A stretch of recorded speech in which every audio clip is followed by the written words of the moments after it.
आज के इस वीडियो में आपके लिए सामान्य हिंदी के महत्वपूर्ण प्रश्नों को लेकर उपस्थित हुए हैं जो आपकी परीक्षा के लिए महत्वपूर्ण है।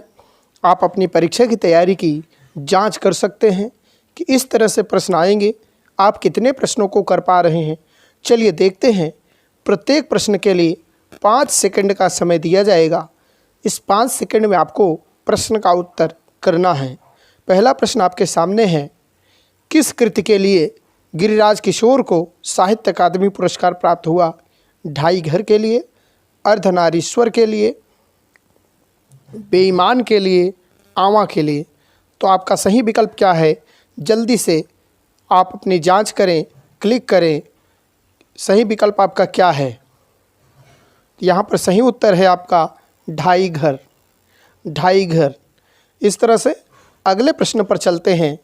अगला प्रश्न है, पथ के साथी किस विधा की रचना है? पथ के साथी किस विधा की रचना है? आत्मकथा है, रेखाचित्र है, उपन्यास है, यात्रा वृत्त है। तो यहाँ पर भी आप अपना उत्तर चेक कर सकते हैं। चलिए हम बताते हैं सही उत्तर। देखिए, पथ के साथी जो रचना है छायावादी चतुष्टय कवियों में अभिहित की जाने वाली कवयित्री महादेवी वर्मा जी हैं और महादेवी वर्मा जी ने पथ के साथी रेखाचित्र विधा में लिखा है। तो आपका यहाँ सही विकल्प हो जाएगा रेखाचित्र। आपका उत्तर हो गया है रेखाचित्र। इसी तरह से अगले प्रश्न पर चलते हैं। अगला प्रश्न है, हिमाद्रि तुंग श्रृंग से प्रबुद्ध शुद्ध भारती, स्वयं प्रभा समुज्ज्वला स्वतंत्रता पुकारती। यह पंक्ति है, बहुत प्रसिद्ध पंक्ति है। यह उक्त किस रचनाकार की है? जयशंकर प्रसाद की, भारतेंदु हरिश्चंद्र की, सूर्यकांत त्रिपाठी निराला की, अज्ञेय की, सच्चिदानंद हीरानंद वात्स्यायन की। तो यह रचना, यह पंक्ति जो है जयशंकर प्रसाद की है। आपका ए विकल्प सही हो जाएगा। इसी तरह से अगले प्रश्न पर चलते हैं। शांत रस का स्थायी भाव कौन सा होता है? अब यहाँ रस की बात की जा रही है। तो आपका जो सिलेबस है सामान्य हिंदी का, उसमें जो सिलेबस दिए गए हैं उसमें रस भी पूछा गया है। रस से यहाँ बात की जा रही है। साहित्य में 9 रसों को मान्यता दी गई है, लेकिन कुछ साहित्यचार्यों ने अभी 2 रसों को बढ़ा करके 11 कर दी है। तो लेकिन 9 रसों में जो श्रृंगार, हास्य, रौद्र, करुण, वीर, भयानक, विभत्स, अद्भुत, शांत, ये 9 रस बताए गए हैं। इन 9 रसों का स्थायी भाव होता है जो हृदय से उत्पन्न होता है। यह शांत रस है। शांत का स्थायी भाव निर्वेद है। निर्वेद और शांत का सम भी होता है। इस तरह से आप समझते रहिए कि आप चाहे निर्वेद हो और चाहे सम हो। अगर सम है तो भी सही है, निर्वेद भी सही है। शांत का सम भी होता है, इसीलिए यह पूछा जाता है। कहीं सम भी विकल्प में आपके आ सकता है। आपका सही विकल्प यहाँ निर्वेद हो गया। अगले प्रश्न पर चलते हैं।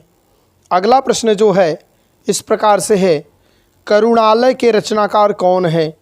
भारतेंदु हरिश्चंद्र, अज्ञेय, सूर्यकांत त्रिपाठी निराला, जयशंकर प्रसाद। तो आप यहाँ देख पा रहे हैं करुणालय जो है रचना, यह जयशंकर प्रसाद की है। तो आपका सही विकल्प डी हो जाएगा। डी आपका सही विकल्प हो जाएगा। जयशंकर प्रसाद की रचना है करुणालय।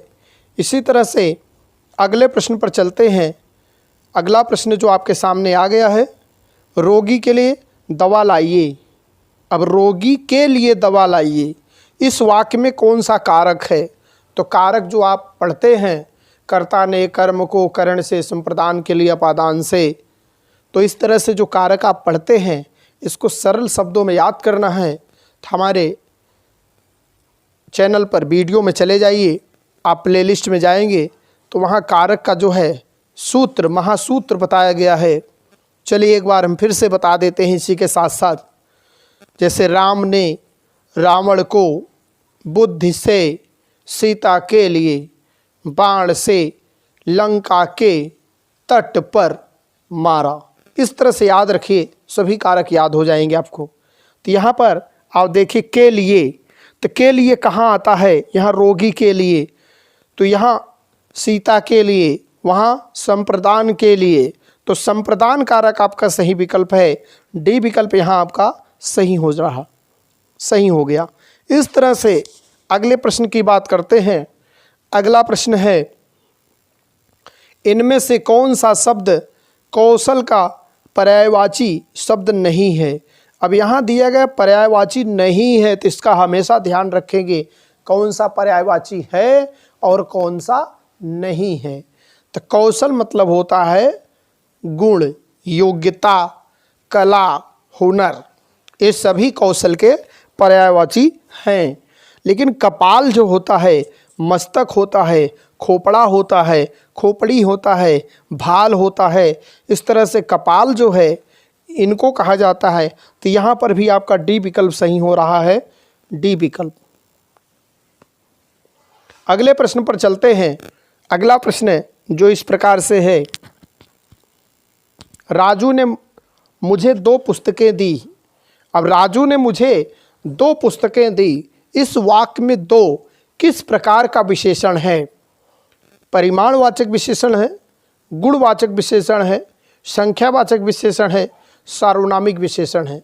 दोस्तों यहाँ बात करना चाहते हैं कि गुणवाचक, परिमाणवाचक, संख्यावाचक और सार्वनामिक, अर्थात विशेषण के 4 भेद होते हैं, गुणवाचक, परिमाणवाचक, संख्यावाचक, सार्वनामिक, गुप्त संख्या कह सकते हैं।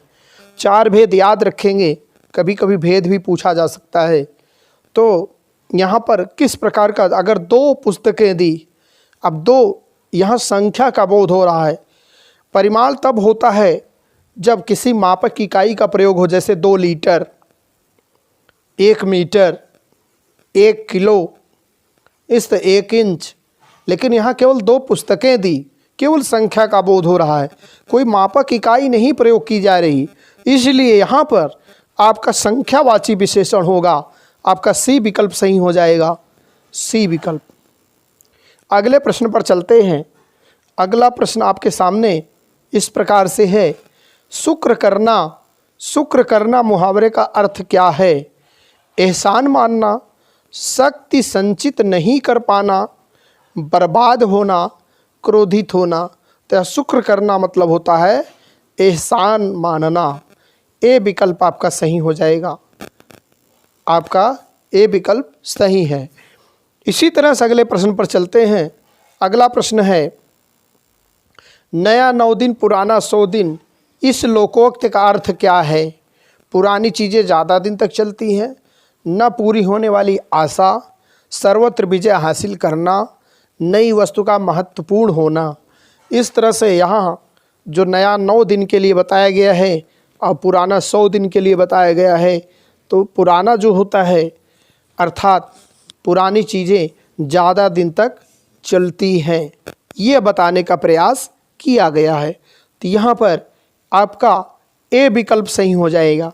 इसी तरह से अपना उत्तर भी चेक करते रहिए, साथ में आप उत्तर देते हैं तो मुझे बड़ी प्रसन्नता होती है। इसी तरह से अगले प्रश्न पर चलें।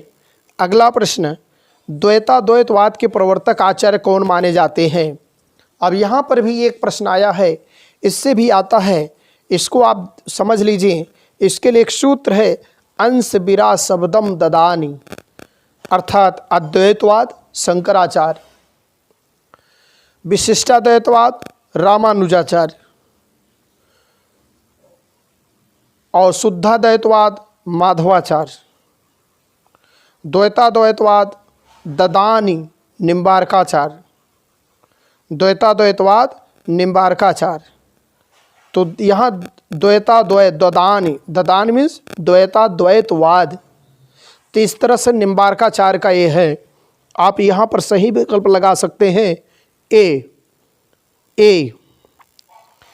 इस तरह से इस वीडियो के माध्यम से हिंदी की समग्र तैयारी हो जाएगी अगर आप ध्यान से वीडियो को देखेंगे। तो इसी तरह से आप चलते रहिए। अगले प्रश्न पर चलते हैं। अगला प्रश्न है, उपदेश शब्द में कौन सा उपसर्ग है। अब यहाँ उपसर्ग प्रत्यय की बात आ गई, उपसर्ग पूछा जा रहा है इसमें। आप उपदेश, तो उपदेश शब्द में शब्दांश क्या है, मूल शब्द क्या है, इसको अलग करना है। तो यहाँ पे जो है उपदेश, उप शब्द शब्दांश है, उपसर्ग उप है, आपका सी विकल्प सही हो रहा है। देश यहाँ मूल शब्द है, तो यहाँ पर आपका सी विकल्प सही हो गया। अगले प्रश्न पर चलते हैं। अगला प्रश्न जो इस प्रकार से है, सही वर्तनी वाला शब्द कौन सा है। अब वर्तनी भी पूछी जाती है, तो केवल आपके हिंदी साहित्य में 52 वर्तनी ऐसी हैं जो लगातार परीक्षाओं में पूछी जाती हैं। हमारे चैनल पर वर्तनी का वीडियो आप देख सकते हैं, वर्तनी का वीडियो भी आपको मिल जाएगा और वहाँ पर इन वर्तनियों का जिक्र किया गया है। यदि कोई बात रहे तो आप कमेंट करके हमें बता भी सकते हैं। हमारे टेलीग्राम चैनल को भी ज्वाइन कर सकते हैं, जहां हर एक वीडियो का PDF उपलब्ध रहता है। तो इसका कोई शुल्क नहीं है, फ्री है। आप PDF वहां से अपना डाउनलोड कर लीजिए और पढ़ लीजिए। सही वर्तनी वाला शब्द कौन सा है। मांगल्याचरण, मंगलाचरण, मंगलाचरण, मंगलाचरण। इस तरह से आप देख रहे हैं। तो यहाँ पर देखिए मंगल आचरण शब्द होता है, तो मंगल आचरण किसमें छिपा हुआ है। आपका विकल्प देखिए बी, मंगलाचरण शब्द में मंगल आचरण छिपा होता है। मंगल आचरण बी विकल्प है, मंगल और आचरण। आप यहाँ सही विकल्प बी को लगा सकते हैं। इसी तरह से अगला प्रश्न है, नवरत्न शब्द में कौन सा समास है। द्विगु समास है, अव्ययी भाव समास है, कर्मधारय समास है, बहुब्रीहि समास है। अब नवरत्न में शब्द में देखें कौन सा समास है, तो समास पहचानने के लिए जो नियम बताए गए हैं हमारे चैनल पे वीडियो उपलब्ध है, तो वीडियो आप देख सकते हैं। अगर उसके बाद भी कोई समस्या रहे तो हमें कमेंट करके बता दें, आपको सरलतम रूप से समझा दिया जाएगा। हिंदीपीडिया टीम सदैव तत्पर रहती है हर एक कमेंट के लिए, हर एक प्रश्न के लिए। तो आप यहाँ देखें पहले, नवरत्न शब्द में कौन सा समास है। द्विगु समास है, अव्ययी भाव समास है, कर्मधारय समास है, बहुब्रीहि समास है। तो यहाँ बहुब्रीहि शब्द जो लिखा गया है इसको ध्यान से देखें, और इसी तरह से द्विगु जो लिखा है उसको ध्यान से देखें। नवरत्न में अव्यय कोई शब्द नहीं है और नवरत्न में विशेषण विशेष नहीं है। यहाँ रत्नों की संख्या गिनी जा रही, विशेषण नहीं है।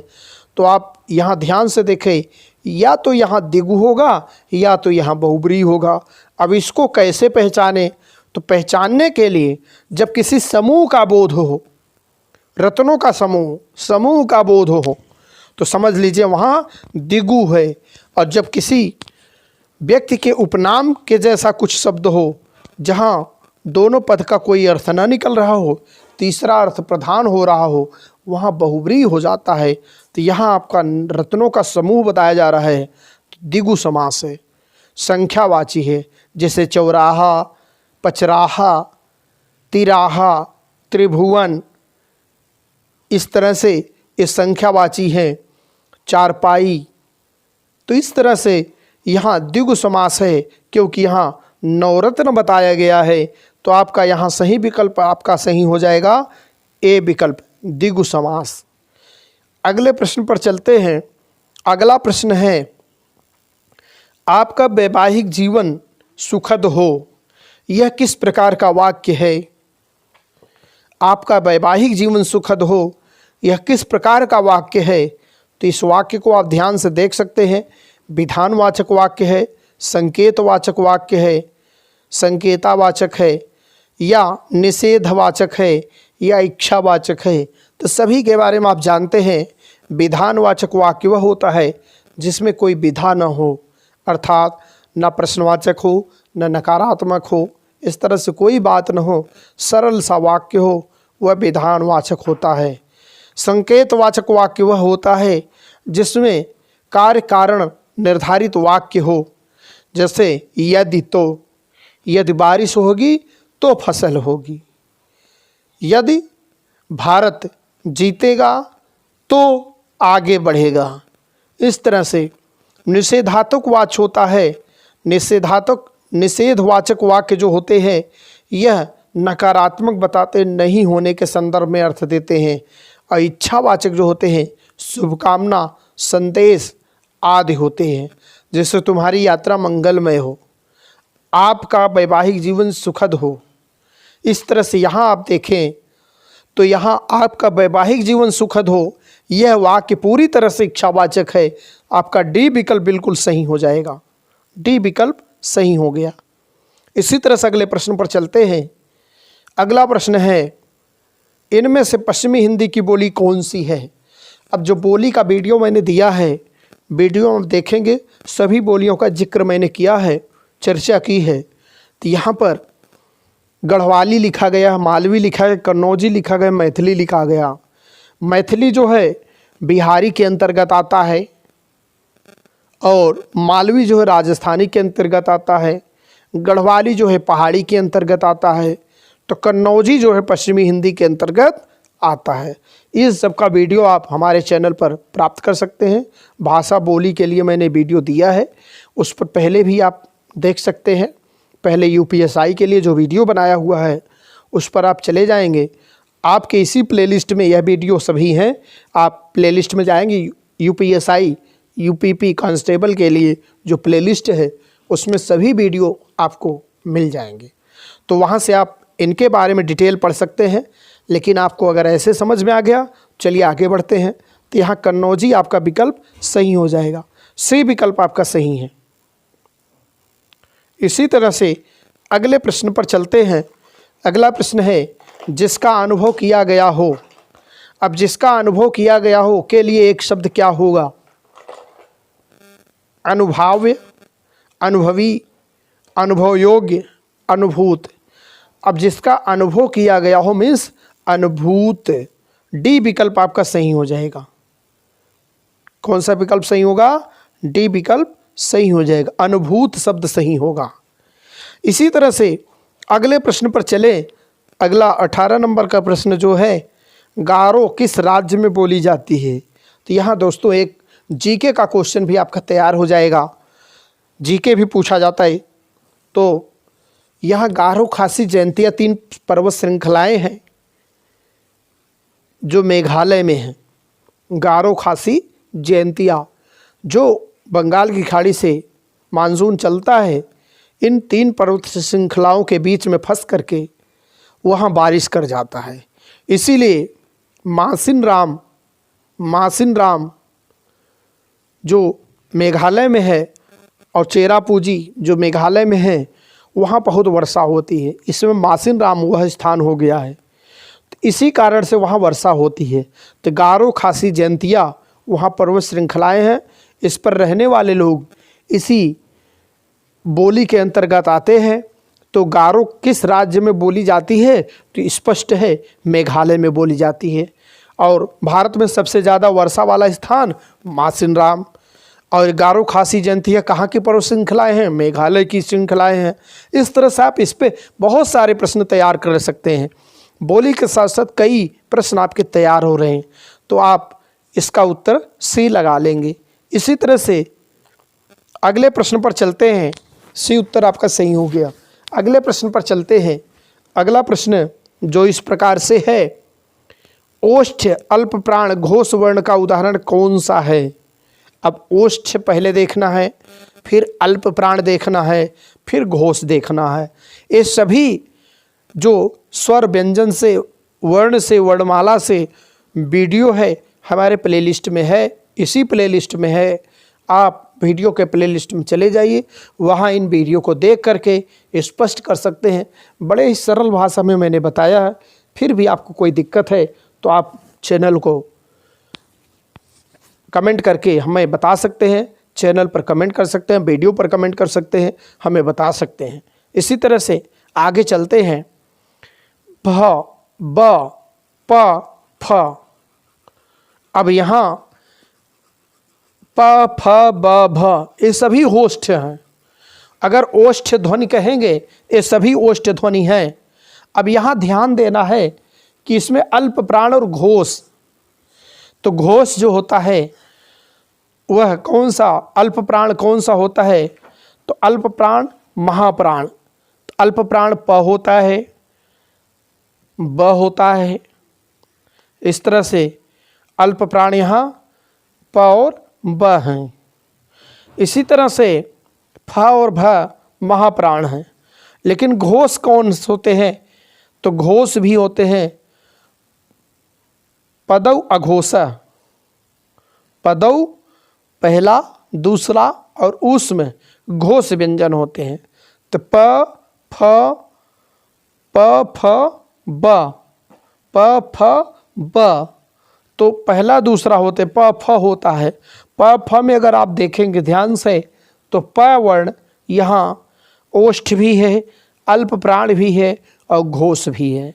तो प वर्ण यहाँ सी विकल्प आपका सही हो जाएगा, सी विकल्प। इस तरह से आप एक सूत्र याद रखेंगे, क्या? प द उ, पहला, दूसरा और ऊष्म। पहला वर्ण किसी भी वर्ग का पहला अक्षर, दूसरा अक्षर, ऊष्म क्या होते हैं? घोष होते हैं। पहला प, दूसरा फ। प फ में अब लेकिन फ जो है क्या है? महाप्राण है, तो फ को निकाल देंगे, अल्प प्राण प बचा। इस तरह से यहाँ उत्तर आपका ए हो गया। अगले प्रश्न पर चलते हैं। अगला प्रश्न है 11वां विश्व हिंदी सम्मेलन कहाँ संपन्न हुआ था? जितने भी विश्व हिंदी सम्मेलन हुए हैं, जितने भी सम्मेलन हुए, जितने भी ज्ञानपीठ पुरस्कार हिंदी में मिले हैं, जितने भी साहित्य अकादमी मिले हैं, सभी के वीडियो हमारे चैनल पर उपलब्ध हैं। आप प्लेलिस्ट में जाकर इन वीडियो को आसानी से देख सकते हैं, अपनी तैयारी को परिपक्व कर सकते हैं, इस बार जीत हासिल कर सकते हैं। जीत लेकर छोड़िए, हिंदी को आप ऐसे आसानी से मत करिए कि हिंदी हम आसानी से कर लेंगे। हिंदी ही बहुत लोगों को पीछे कर देती है। तो हिंदी पढ़कर जाइए, अच्छे नंबर लाइए और आप सफल होकर हमें बताइए, तब हम खुशियां मनाएंगे, आपके साथ आगे चलेंगे। इसी तरह से 11वां विश्व हिंदी सम्मेलन की बात यहाँ चल रही है। 11वां विश्व हिंदी सम्मेलन क्या है? Bhopal, port of Spain, port Louis, New York. तो 11वां जो विश्व हिंदी सम्मेलन हुआ है पोर्ट लुइस मॉरिशस में हुआ है। इस तरह से आप इसका सही उत्तर पोर्ट लुइस मॉरिशस सी विकल्प आप चयन कर सकते हैं। अगले प्रश्न की बात करते हैं। अगला प्रश्न है कृष्ण का विलोम शब्द कौन सा होगा? अब कृष्ण, राम कृष्ण मत समझिएगा। कृष्ण का अर्थ होता है काला। काला का विलोम क्या होगा? तो कृष्ण और काला में संबंध बैठ रहा है, विलोम नहीं है, समानार्थी हैं, तो डी विकल्प तो नहीं होगा। अर्जुन, अर्जुन एक नाम है, अर्जुन भी नहीं होगा। कृष्ण अर्थात काला, और काला का बंदनी या निंदनी शब्द नहीं होगा। एक शब्द बचा शुक्ल। कृष्ण का अर्थ होता है काला, शुक्ल का अर्थ होता है श्वेत। कृष्ण पक्ष, शुक्ल पक्ष, मास के दो पक्ष होते हैं, इसको भी याद रखेंगे। महीने के दो पक्ष होते हैं, कृष्ण पक्ष और शुक्ल पक्ष। जब चाँद दिखाई पड़ते हैं 15 दिन तक, उसे कृष्ण पक्ष कहते हैं, और जब चाँद उगने के समय न दिखाई पड़े उसे उगने के समय न दिखाई पड़े उसे कृष्ण पक्ष कहते हैं। जब चाँद दिखाई पड़े उसे शुक्ल पक्ष कहते हैं। तो कृष्ण पक्ष अंधेरी रात को कहते हैं, स्पष्ट कर लेंगे, कृष्ण पक्ष अंधेरी रात को कहते हैं। इस तरह से यहाँ पर आपका सही विकल्प हो जाएगा कृष्ण का विलोम शुक्ल। साथियों, एक विलोम बहुत पूछा जाता है, विलोम का विलोम क्या होता है? यह कई बार परीक्षाओं में पूछा गया है। प्रतिलोम का विलोम क्या होता है? विलोम का विलोम क्या होता है? तो इसकी तैयारी भी कर लेंगे। विलोम का विलोम अनुलोम या प्रतिलोम, इस तरह से याद रखेंगे। अगले प्रश्न पर चलते हैं। अगला प्रश्न है इनमें से कौन सा शब्द भाल का पर्यायवाची शब्द नहीं है? भाल, अभी ऊपर प्रश्न आया हुआ था, भाल, यहाँ भाल पूछा गया, भाल का पर्यायवाची नहीं है, पर्यायवाची नहीं है। ललाट नहीं है, मस्तक नहीं है, कपाल नहीं है, गेद नहीं। आपको स्पष्ट हो गया। ललाट को भाल कहते हैं, मस्तक को भाल कहते हैं, कपाल को भाल कहते हैं, खोपड़ी को भाल कहते हैं, लेकिन गेद को भाल नहीं कहते हैं। तो यहाँ आपका सही विकल्प हो जाएगा गेद। अगले प्रश्न पर चलते हैं। अगला प्रश्न है, रही मन पानी राखिए, बिन पानी सब सून, पानी गए न उबरे, मोती मानुष चून। अब इन पंक्तियों में पानी अभिव्यक्ति में कौन सा अलंकार है? अब यहाँ अलंकार पूछा गया, अलंकार से भी आपको प्रश्न तैयार करने हैं।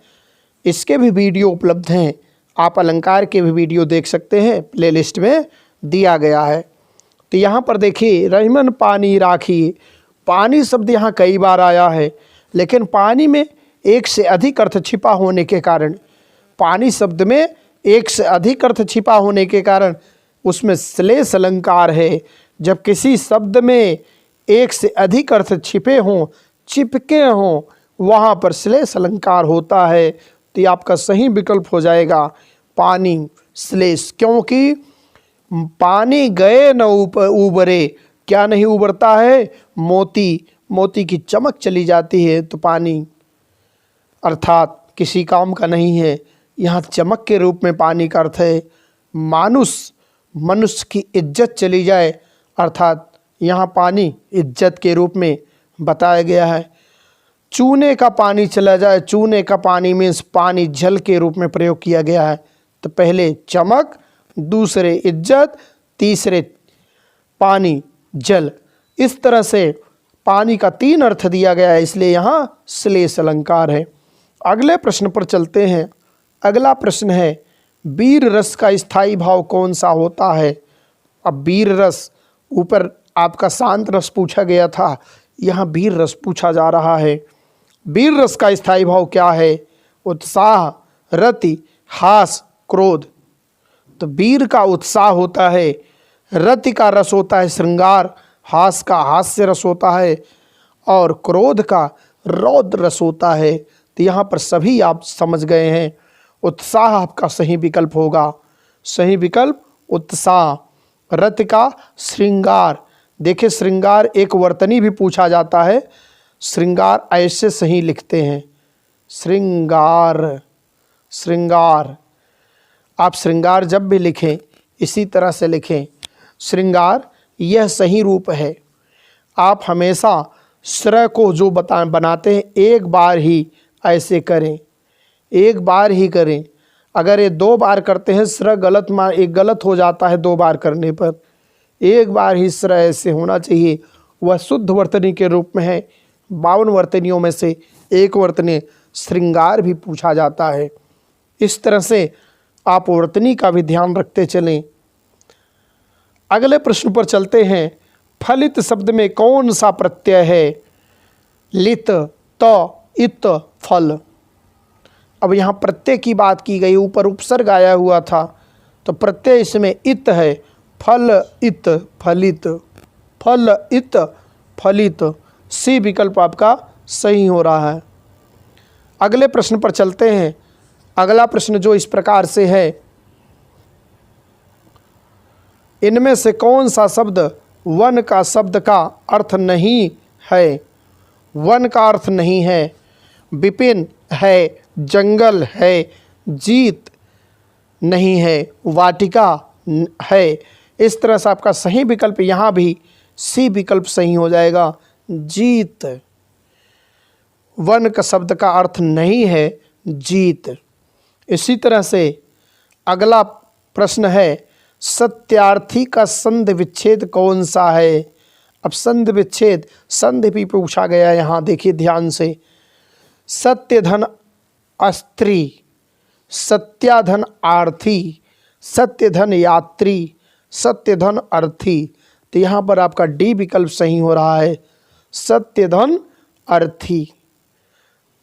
यह अ और आ, सत्यार्थी, ये सही विकल्प है। इसी तरह से अगले प्रश्न पर चलते हैं। पानी बह रहा था, इस वाक्य में क्रिया किस काल का बोध करा रही है? अब काल के बारे में जानना है तो पानी बह रहा था, लेकिन वर्तमान में बह रहा है कि नहीं अब पता नहीं। संदिग्ध भूत, हेतु हेतुमद भूत, अपूर्ण भूत, हेतु हेतुमद भविष्यत।